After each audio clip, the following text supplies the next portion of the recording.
Значи не е ова така, па ние држава, па сите ќе трчат бидејќи е поевтина работната снага. Не е точно тоа секогаш. Да, помага да ти е поевтина, но треба да пазиш колку ќе биде поевтина. Не можеш да ги ти понудиш нашите вработени за без пари да работат.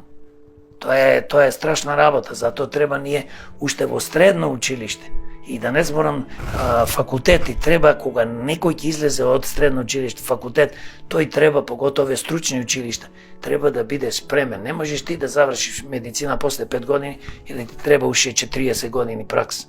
Глупости не виден. Ти или да учиш за бравар или не знам за електричар во овие стручни училишта, механичар, ти кој ќе завршиш тие 3 години колку е училиштето, треба да бидеш, да знаеш одма да може да те користат луѓето. Значи ние треба малце со тоа да поработиме и да сватиме дека конкуренција има огромна за привлекување на капитал, но независно од тоа, што е друга опасна работа и што е многу тешка, утре другина во секој момент овие странски фирми може да заминат од тука. Па знаете колку фирми беа отворени во Кина во последните 20 години. Повеќето од нив заминуваат од Кина, одат во Виетнам, пример зборувам, или Индија.